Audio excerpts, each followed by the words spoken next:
Thank you. Could I ask our visitors in the gallery, who are most welcome in our Parliament, to please, if they're leaving the gallery, do so quickly and quietly, as we're about to move into the next part of our business. And the next item of business, in fact, is the members' business debate on motion 16287 in the name of Kenneth Gibson on the ongoing impact of PFI PPP on Scotland's public finances. This debate will be concluded without any questions being put, and I would invite those members who would wish to speak in the debate to please press the request to speak buttons. I call on Kenneth Gibson to open the debate. Up to 7 minutes, please. Thank you, Presiding Officer. And I say to Graham Simpson, come on in, the water's lovely. I thank Ross Greer, Maggie Chapman and my SNP colleagues whose signatures ensured this motion could be debated. And I apologise for narrowing the motion. Updated figures claimed that North Ayrshire Council actually will end up paying £3.3 million more than the motion suggests. In August, the Financial Times reported that the Chancellor was considering funding the £9 billion Thames crossing using a private finance initiative-style funding arrangement. NHS England Chief Executive Amanda Pritchard has made similar suggestions for the NHS. This should send a shiver down the spine of everyone who recalls the New Labour years. PFI was introduced by John Major's Tory government in 1992. The idea was that private companies would fund, build and operate public infrastructure using special purpose vehicles involving a consortium of companies in return for long-term payments from the public sector. Sold as a way to finance public projects without immediate capital spend from government, its real purpose was to keep UK government debt off the books to comply with debt and limitations set out in the Maastricht Treaty of 1991. In Scotland, PFI began under Secretary of State for Scotland Michael Forsyth MP. The publication of A Partnership for Scotland in 1996 gave the game away by outlining the scope for higher profits the private sector would have access to. Exemplifying the worst of the pre-devolution political order, this was imposed despite widespread opposition from Scottish civic society, trade unions and every political party bar the Tories. The 85 SPVs running Scotland's PFIs have 51 shareholders. Only 7 companies own more than half the stock and debt: Barclays, Innisfree, Bilfinger Berger, Balfour Beatty, ABN AMRO, John Laing and HISL. PFI was derided for waste, poor value for money and flexibility, particularly in reference to highly complex contract termination procedures and the huge profits generated. However, there is no zealot like a convert. Having railed against PFI in opposition, Labour in office opened the floodgates with an evangelical enthusiasm few could have foreseen. When New Labour proposed changes to reinvigorate PFI, the unconcealed glee of financiers should have been an early warning sign. Under the new regime, the private sector would be allowed to earn profits without bearing any risks. The new PFI contracts, renamed public-private partnerships, lack clauses allowing the government to recoup windfall profits. Under these lucrative terms, the private sector gorged itself on PPP deals, while Labour boasted that projects worth £14 billion would be agreed by the end of 1999. All while local authority capital budgets were cut and Chancellor Gordon Brown stuck to Tory spending rules. PPP fervour trickled down the Labour Party as parliamentarians, too, amazed by the level of investment, not concerned enough to ask many questions. In this Parliament's first ever SNP-led opposition debate on 24 June 1999, Labour, Tory and Lib Dem MSPs came out to bat for PPP. Speaking in that debate, I took 7 interventions from such illustrious colleagues as Jack McConnell, David McCletchie and Keith Raffin. Protests about its obvious flaws were dismissed with claims that if someone was against PPP, they must also be opposed to the new school or hospital in their area. Thus, Labour blithely condemned Scottish public services to unprecedented debt levels for decades. Even now, nearly 18 years after Labour left office at Holyrood, the extent of their PPP profligacy is staggering. Labour built a debt mountain so high we have yet to reach the top, but we will soon. Annual payments are still rising and will peak at an eye-watering £1,250 million this coming financial year.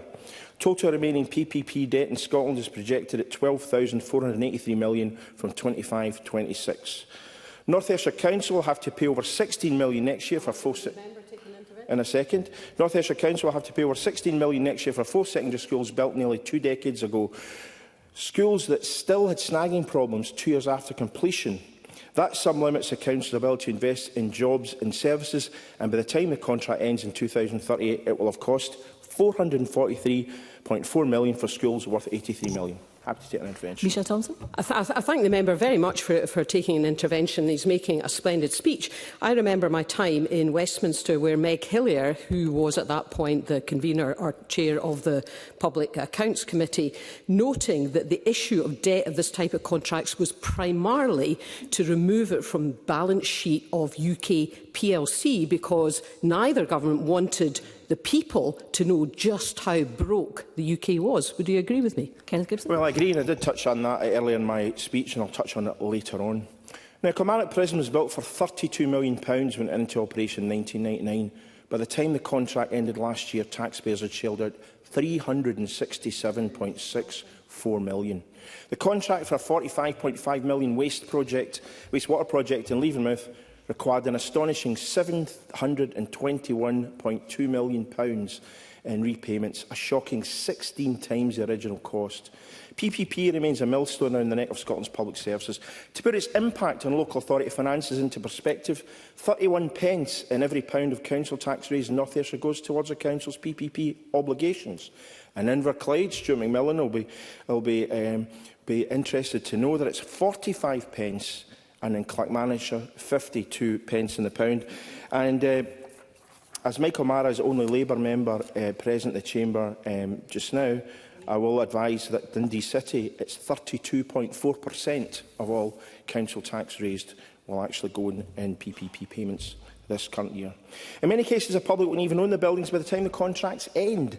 Research by BBC Scotland revealed there are 11 PPP contracts expiring where the public sector will have to shell out tens of millions to actually own the buildings it spent years paying through the nose for.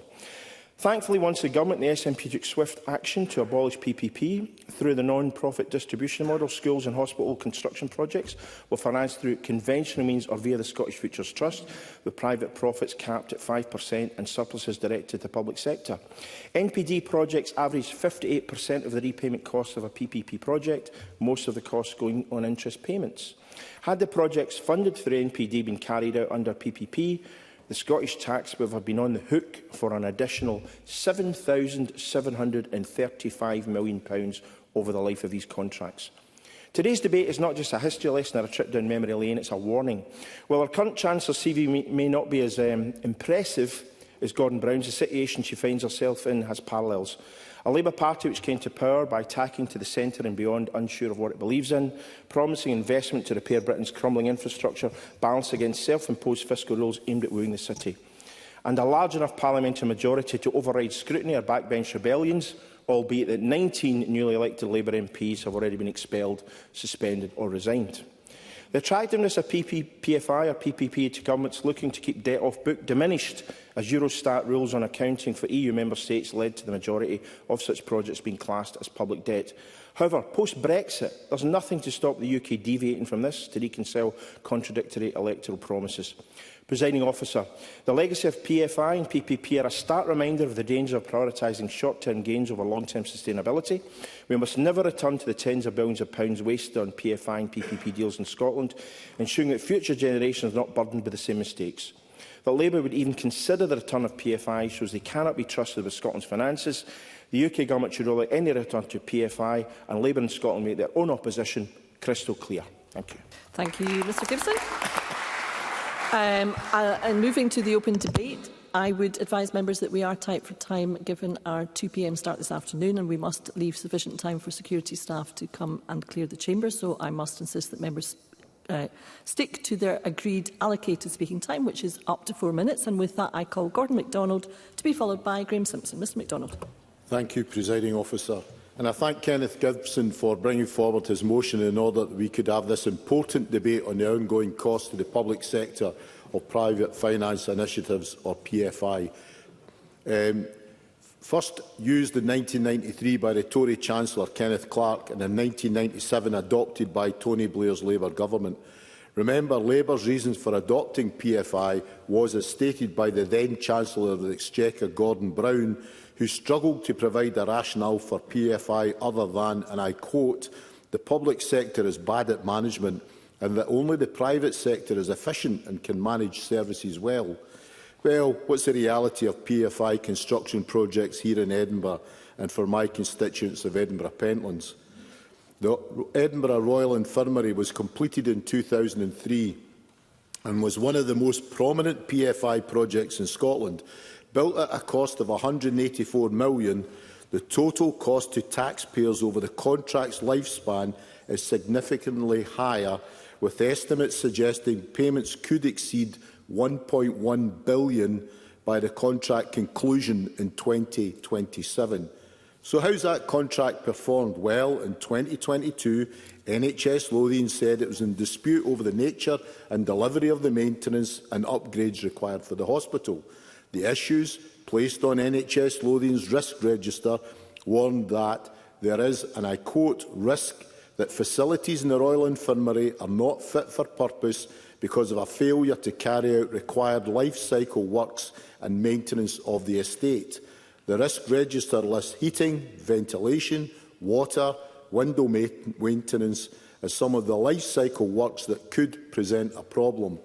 The Health Board at the time warned it could, if necessary, retain some of the PFI payments to Consort Healthcare if the issues are not satisfactorily resolved.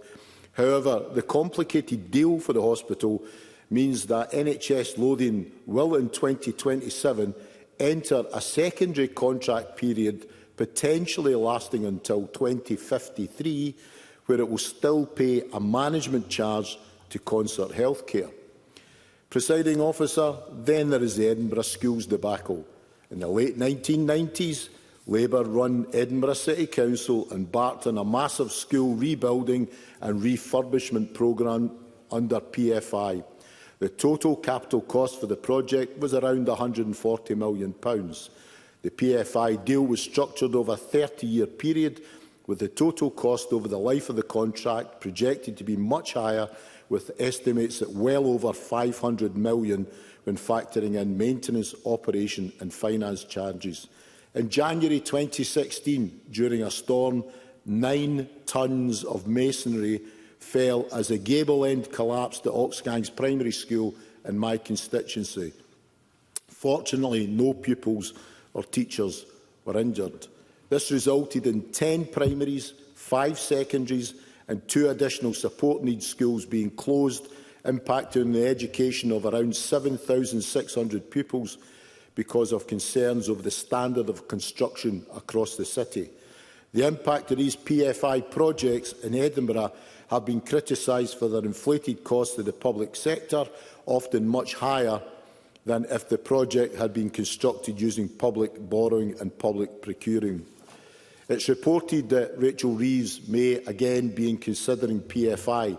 She should consider the words of a former chairman of RBS, Sir Howard Davis, who in 2018 made an admission on BBC One's Question Time when he stated that PFI had been, and I quote, a fraud on the people. Thank you, Mr MacDonald. I now call Graeme Simpson to be followed by Michael Mara. Mr Simpson, up to 4 minutes. Yeah, thank you very much. I was feeling a bit lonely over there, as lonely as Mr Mara is, and I wanted to give my good friend Mr Mason some company, but apparently he didn't want it. So can I thank Kenny Gibson for bringing this debate to Parliament today. It's a very political motion, but I think that's fine. I think MSPs should be able to debate such things. He manages in the motion and indeed in his speech to savage both Labour and the Conservatives, but not apparently the virtuous SNP. Of course, he's entitled to that view. Perhaps he's seeking re-election. But for me, the serious questions raised here are entirely valid. And the main one being, do PFIs and PPPs represent value for money, and what happens when they end? So if I could take the first part of that, are they value for money? And there's not really an easy answer to that, because as Spice said in its blog on the subject in January 2018, for the 129 projects that have been privately financed in Scotland, repayment costs will total £39.7 billion, more than 4 times the capital value of the projects. However, they say, bear in mind that these repayments often cover more than just the construction costs and interest costs. They will include the costs of maintaining the building or other asset, and may also include other services such as cleaning and catering although this is less common with more recent projects. Will you take an intervention on that point? Absolutely. Is it not a major concern that... thanks for taking an intervention, I should say. Is it not a major concern, though, that in many cases, after shelling out huge amounts of money for these projects, and I quoted leaving mouth at 16 times the original cost, these projects are not always owned by the public sector at the end of it? Graeme Simpson. Indeed, and I'm coming on to that. Now, the Auditor General and Accounts Commission said in their report of January 2020, using private finance contracts has enabled the Scottish Government to fund additional infrastructure investment. And they also said private finance costs more than traditional forms of financing, such as public borrowing or capital grants, but the Scottish Government has accepted these additional costs as part of its priority of investing in infrastructure. Now, Presiding Officer, a number of PFI contracts are due to end, with some needing a final payment to the private consortium. PFI contracts in the health service due to expire are Tippett Hill Hospital in Bathgate, New Craig's Hospital in NHS Highland expires in 2026, Carsview Centre in NHS Tayside and Larkfield in NHS Greater Glasgow and Clyde expires in 2027, Royal Infirmary Edinburgh 2028, Ellen's Glen House in NHS Lothian and Wishaw General in NHS Lanarkshire in 2029. And what happens after those dates is not clear. And that was evident when I asked at the Public Audit Committee last year about the future of the Police College at Jackton in East Kilbride in my region. That contract is due to end next year, but when Neil Rennick, the Director General for Education and Justice, wrote to the committee on July the 26th, he was not clear on what the costs would be for exiting, instead using a lot of government speak and talking about options, negotiations and a business case. It's important that we have greater clarity. And looking ahead, and this is where Mr Gibson should be cautious, we have the mooted mutual investment model, which will apparently be used to fund parts of the A9. I call that a rent-a-road scheme, and if we don't get it right, then the same gripes about value for money and paying over the odds will just resurface. Thank you, Mr Simpson. I now call Michael Mara to be followed by Ross Crew. Up to 4 minutes, please. Thank you, Presiding Officer. I welcome this debate brought by Kenneth Gibson to the Chamber. He uses this time very usefully, I have to say, given his, the long view that he brings as a long-term member of this Parliament, but also his service in local government. After 14 years of Tory stagnation and decline, we can all agree that there is a vital need to drive growth and rebuild our public services. We have a Scottish NHS in perpetual crisis, crumbling schools and overcrowded prisons. And tackling these problems will require significant capital investment. And this government and the next Scottish Government will work with alongside the private sector and the public sector to deliver them. And I know Mr Gibson agrees that analysis. He set some of that out in his speech. The first PFI contracts to which Mr Gibson referred at length and rightly were written when I was in school. In a secondary school, starting secondary school in Dundee in St John's High School. They have been around for a very long time, and Mr Gibson and other members are right to refer to the fact that many of them are still with us. And it's essential that we learn the lessons, I think, that members are already setting out about the value in those contracts over time. And in particular, I think, well set out historical examples in the context at that time as to why some of those decisions were taken. But there is no doubt that those contracts still have a heavy burden on council taxpayers in parts of Scotland, as much as many constituents continue to use the facilities that are in place. So the UK Chancellor, I can say absolutely unequivocally, has confirmed that there will be no return to PFI under her tenure. And I've seen the reports that are referenced in the motion, but the Chancellor has been quite clear at that. And the Treasury, and Mr Gibson pointed this out as well, is at a time of constrained public finances for different reasons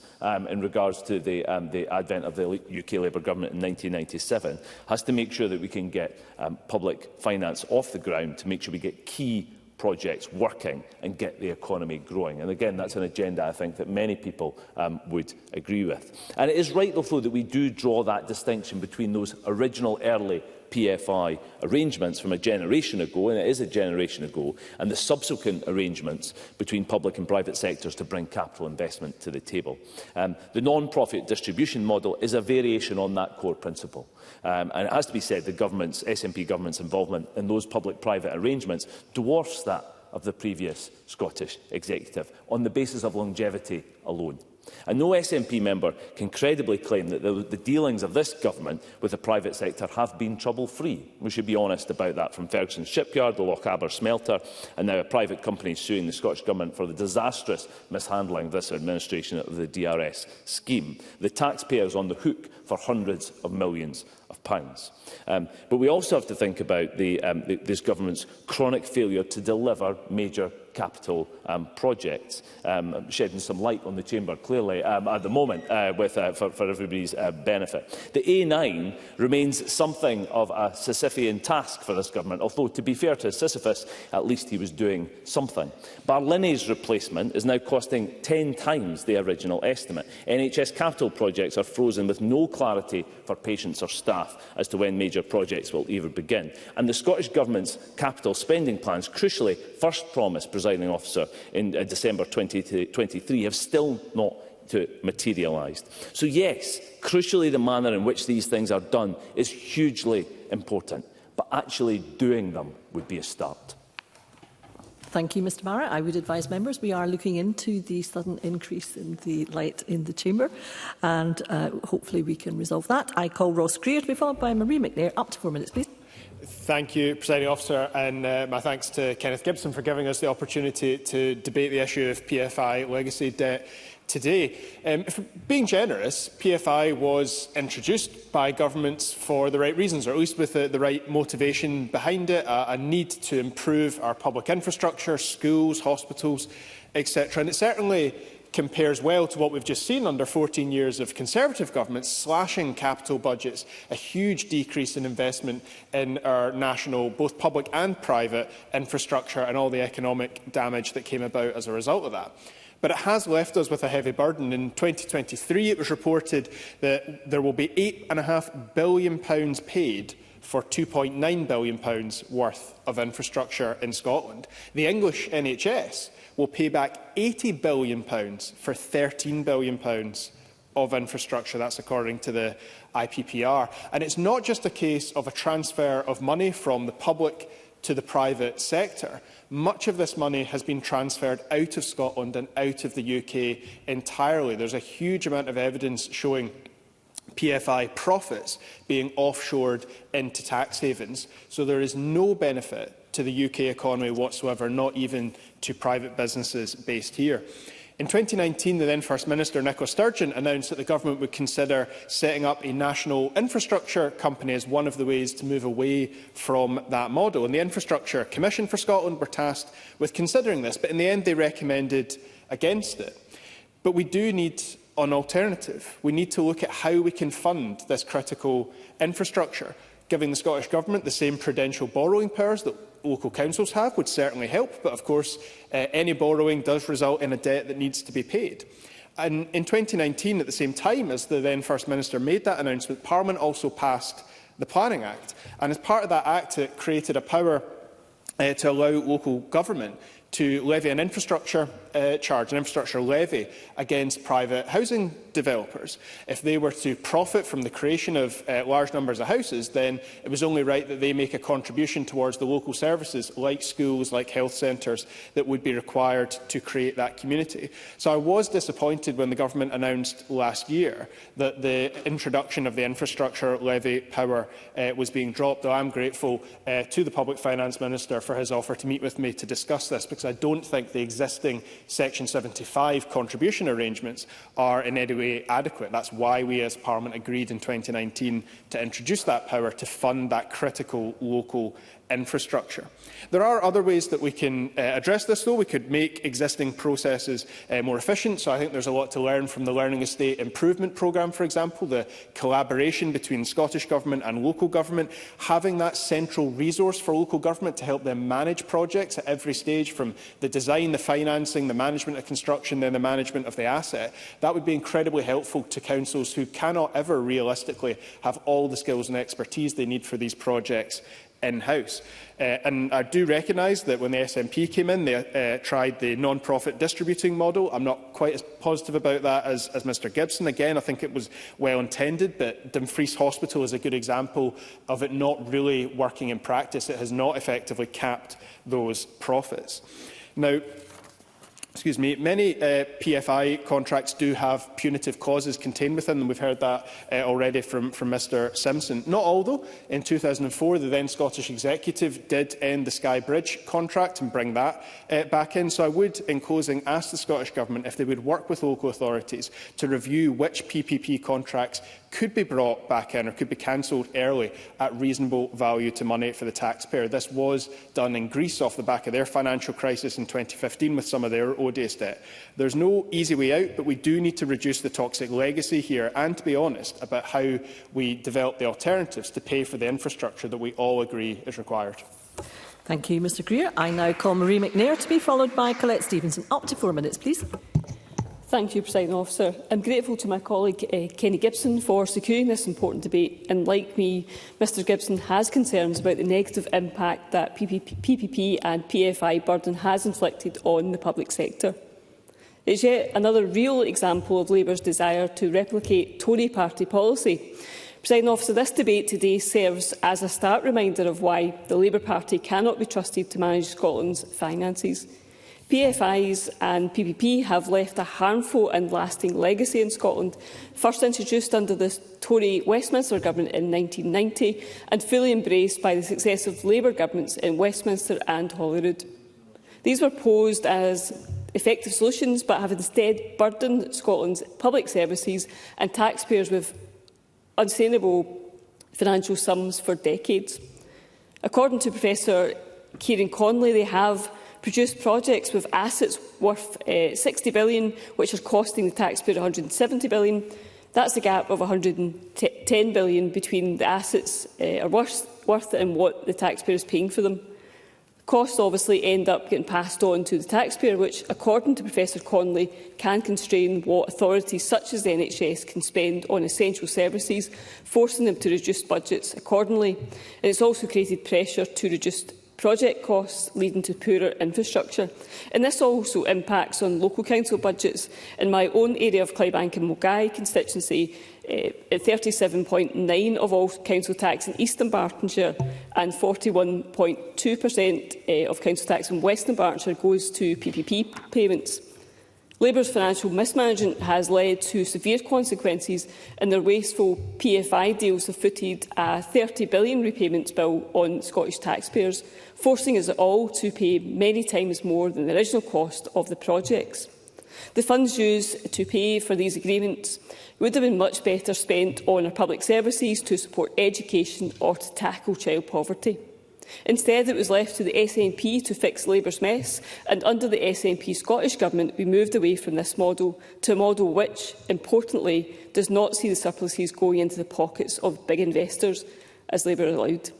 One perfect example is the hospital car parking charges, a terrible legacy of PFI, and under the Scottish Government, we scrapped the hospital car parking charges, which were in place because of Labour PFI deals.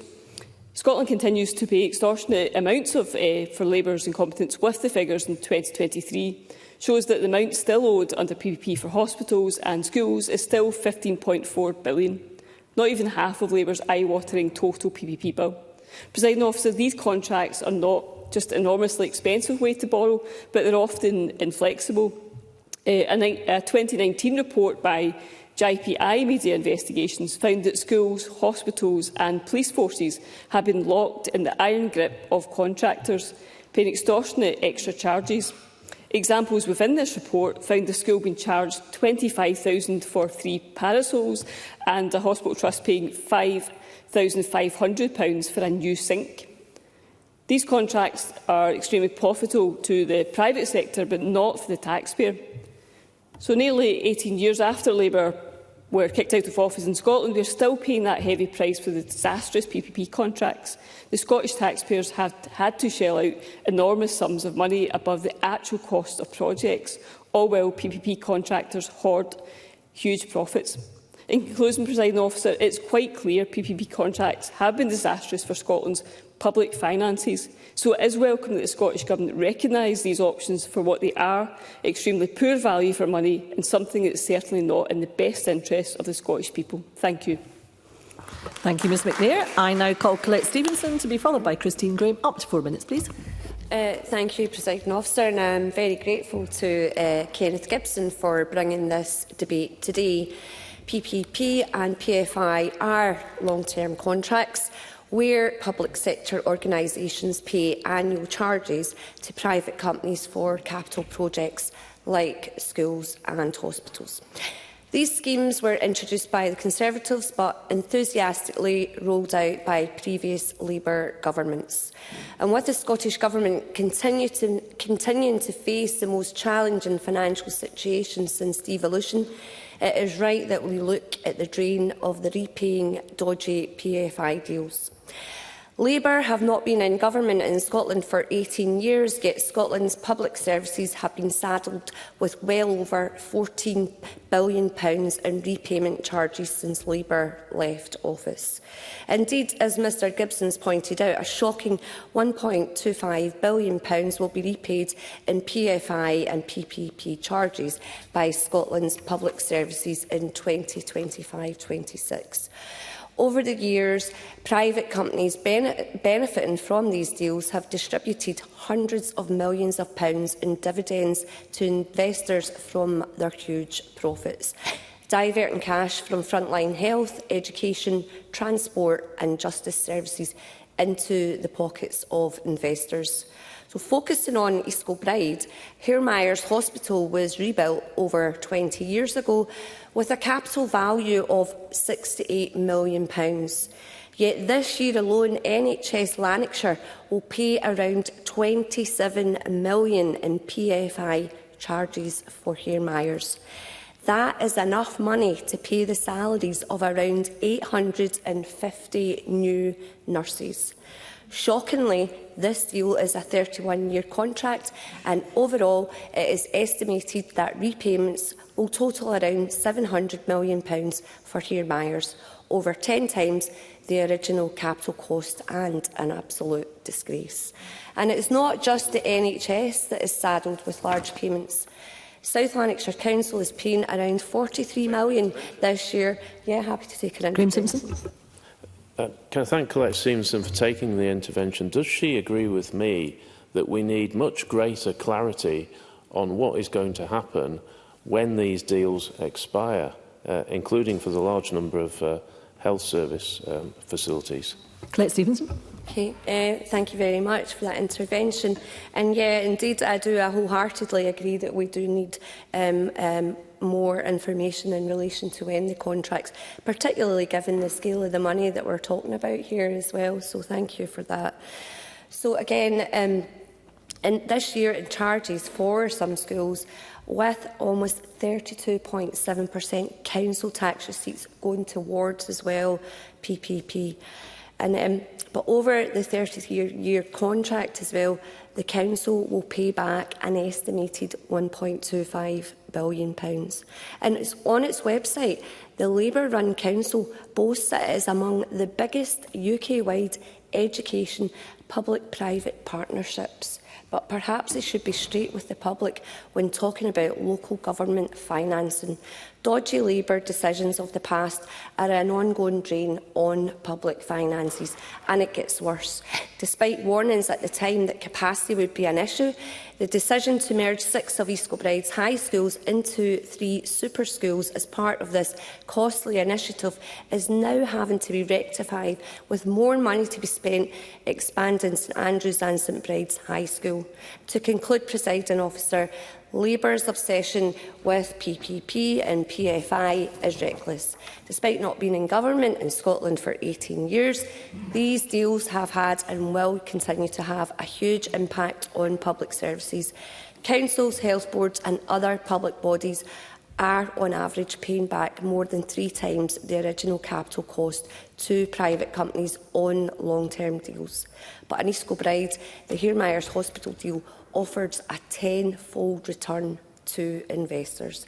This is a shameful legacy of the last Labour Scottish Government, rightly kicked out of the office 18 years ago. Thank you very much, Ms Stevenson.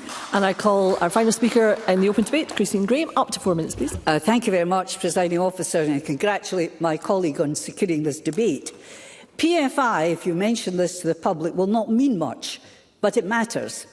The acronym stands for Private Finance Initiative, meaning in practice, private companies build the likes of schools for local authorities, which entered into a contract to pay for the building over a period, often for decades.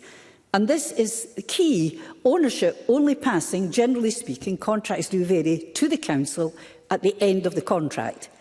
This seemed to Labour at the UK level a whiz of an idea, and was eagerly adopted by Labour when they were in power here. Shiny new schools. What's not to like? When the SNP came into government, it was ditched, and for good reason. PFI, build now, pay as you go, is actually meant, for example, that 3 schools in the borders, Eyemouth, Duns and Earlston, at a build cost of £72.5 million, will actually cost the Council, with annual payment obligations, £350 million by 2037, by which time the schools will be pretty old. It's rather like buying a car on HP. Always read the figures at the bottom of the contract. They can be eye-watering, and by the time you own the car, it's towards the end of its journey. It's the same for schools under PFI. In comparison, the new Gala Academy in Peebles High will not be built in this expensive manner. In Midlothian, I understand that PFI contracts for 5 schools are costing the Council around £1 million per month. I'll repeat that, £1 million a month. So we must never forget the ongoing damaging costs of these contracts, reducing by millions the funding borders and Midlothian councils could use elsewhere and put to better use. Finally, these contracts often come with other tough provisions, such as paying for private maintenance. And now we see in England private companies shirking their contractual obligations for repair and maintain, particularly as these contracts come to an end. These financial burdens, bequeathed by Labour, remind us that not only are they making an economic mess now, they made it before. And Borders and Midlothian will for decades to continue to pay through the nose for that PFI mess. Thank you. Thank you, Ms Graham. I now rather call on the Minister, Ivan McKee, to respond to the debate. Up to 7 minutes. 7 minutes, please, Minister. Thank you, Presiding Officer, and thank you to Kenny Gibson for bringing this important debate this afternoon, and to all members for their participation. Across the Chamber, I think we all agree on the importance of infrastructure investment, not just for today, in creating and supporting jobs and economic growth, but also to ensure Scotland's asset base is in place to support our community economy well into the future. The 2025-26 Scottish Budget sets out over £7 billion of capital spending to eliminate child poverty, grasp the opportunities of net zero, boost economic growth through our infrastructure plans and maintain high-quality public services and infrastructure. This includes using £167 million of financial transactions to support innovation and attract investment. Although this increase to the capital funding from the UK Government is welcome, it is set against a challenging fiscal context. We still face significant pressures on our capital budget. For example, high levels of inflation experienced in the construction sector have permanently increased the cost of delivering projects. The Scottish Government has always recognised that public-private partnerships are more expensive in cash terms than capital grant funding any particular project. Indeed. Michael Mara. Minister, for giving way. Can he tell us why these capital procurement contracts are so much more expensive to deliver in Scotland than in other parts of the UK? Why is it that there is a particular gap, if he acknowledges that, between the cost of delivering a mile of road in Scotland as compared to other parts of the UK? Minister. Well, I need to check that's indeed the case. So I don't know if he's talking about the cost of projects, which of course will depend on a number of factors, including geography and so on, or if he's talking about the cost of the private partnership itself, which of course is, I think, hugely expensive right across the UK for those projects. In 2007, the new Scottish Government administration made clear that the PFI approach used in the past had not delivered best value for the taxpayer in Scotland. It was made clear that PFI was an expensive mistake and no longer a feasible option. The Scottish Government moved away from using PFI for any new projects from May 2007 and announced the non-profit distribution programme in November 2010.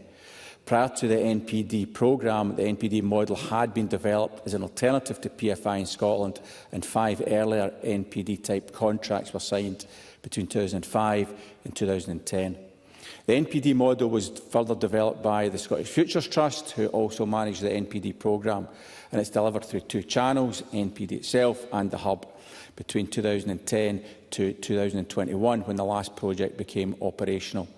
In 2019, however, the Scottish Government signalled a new approach to revenue financing due to the implications of classification changes affecting the NPD programme.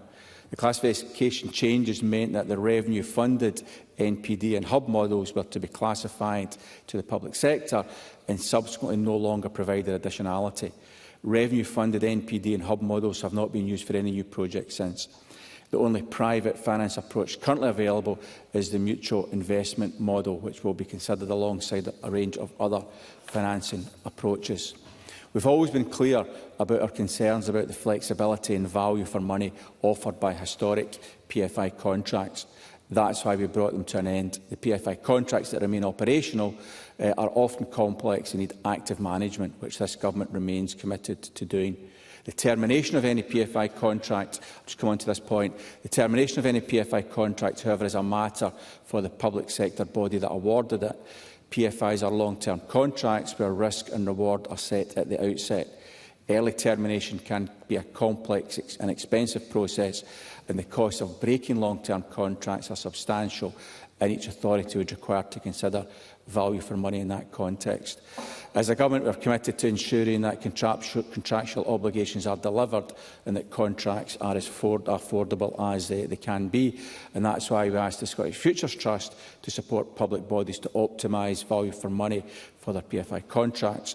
This assistance comprises training and support for contract managers, and SFT could also support bodies in realising contract arrangement improvements, including rescoping services and optimising risk transfer. Graham Simpson. Thank the Minister for taking the intervention. I mentioned the mutual investment model, and so has he. I wonder if he could very briefly explain why he thinks that model will offer value for money. Minister. The difference between other mechanisms, for example PFI and the mutual investment model, is that the public sector partner takes an investment share in the vehicle that's delivering the project, so that they're taking part of that investment and therefore sharing in the profits that come back due to that equity holding and the way that the project is funded and delivered. So moving on, the costs and benefits of pursuing public-private partnerships need to be thoroughly analysed in a transparent manner in an environment where our ambitions for Scotland's infrastructure assets outstrips our grant funding from Westminster. This Government will always explore options for delivering capital investment. As this Chamber knows, we have very limited capital borrowing limits, which again constrains our ability to use capital grants to fund asset creation and investment. The correct mechanism used appropriately can allow us to create additionality in the capital budget and see more investment in Scotland's assets than we would otherwise be able to deliver. They can transfer financial and maintenance risk from taxpayers to investors, and these risks can include project overruns, change orders, delays and anything else that may increase the cost of a project. But to help ensure we are considering all available options, the Scottish Future Trust was asked to examine new profit-sharing finance schemes such as the mutual investment model to help secure both the investment we need and, very importantly, of course, the best value in those models for the taxpayer. We're exploring whether to make use of the mutual investment model to invest in Scotland's infrastructure, and any use will be considered only where it provides value for money for the taxpayer. In conclusion, Presiding Officer, the Scottish Government will never return to the PFI model because PFI was an expensive mistake and simply did not deliver the best value for the people of Scotland. The only private approach currently available is the mutual investment model, which shares those profits between the public and private sector, and that model will be considered alongside a range of other financing options, and we're exploring whether and how best to make best use of MIM to invest in Scotland's infrastructure going forward. Thank you, Presiding Officer. Thank you, Minister, and thank you to all members for their cooperation in respecting the time allocations today, given our start at 2 p.m. So indeed that concludes the debate, and I suspend this meeting until 2 p.m.